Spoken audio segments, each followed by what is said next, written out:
when making a painting is no different than I think living your life in a way of meeting yourself where you're at and being vulnerable in a way. I think that's the same as meeting yourself in the studio and painting. I think you have to have a certain amount of resilience and a certain amount of vulnerability to execute what life is trying to teach you, or like what you're trying to speak to onto a two-dimensional, three-dimensional interface. So metaphorically, it opened the door in many ways, like an emotional in an emotional way, capacity, saying like, okay, you could do this. You know, people are looking at the work, people are responding positively to it. And also for me, outside of even an art practice, personally being like, wow, you have a place to live, you have money in the bank, you're safe, you know, you're safe. I felt like I had an anchor for the first time in a long time.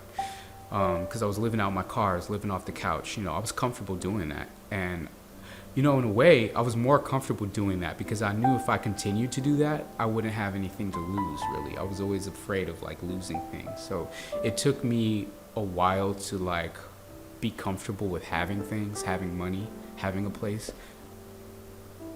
And when I first had an apartment that was kind of like a nice place to live, I didn't want to get too comfortable because I thought that I could lose it, you know, that I didn't think that I could lose. I thought I would lose it.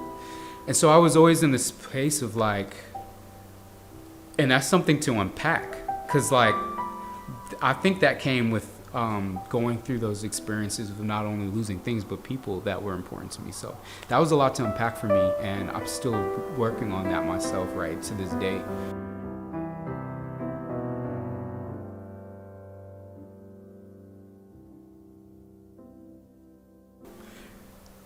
After those group shows, I had a really cool visit from Eddie Martinez, who I'm still very close to this day.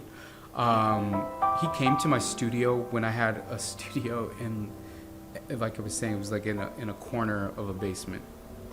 It was, looking back, I don't really know how I made work in that place, but I did. And he came, and it was a really amazing studio visit. He stayed for probably 2 hours, and he talked to me very sincerely about what I wanted to do, what I was painting, what he thought was a good, you know, thing to do.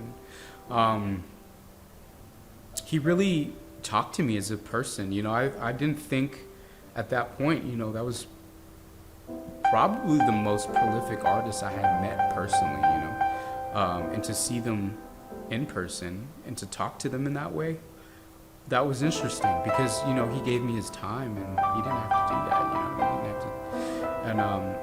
And he bought a couple paintings for me.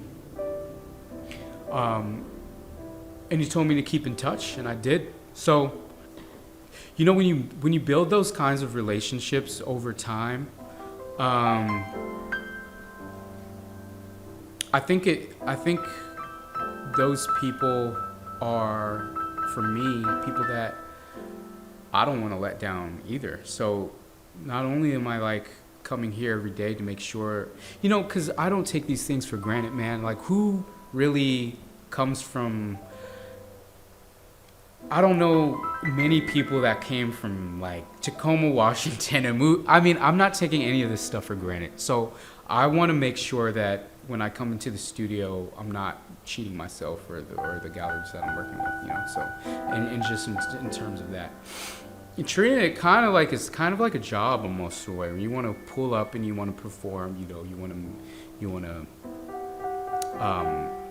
make sure you're good to go, because at the end of the day, you're responsible for if you're going to be successful or not. So I come here every day like it's the last day I'm gonna paint, you know. So that's how I move. That's how I show up to the studio, and that's how I want to show up to the shows that I produce, and I want that to reflect in the work. So I guess in that way, it's all one and the same. Because I don't think painting and life are separate. It's how you live is how you paint, I think. So that's all.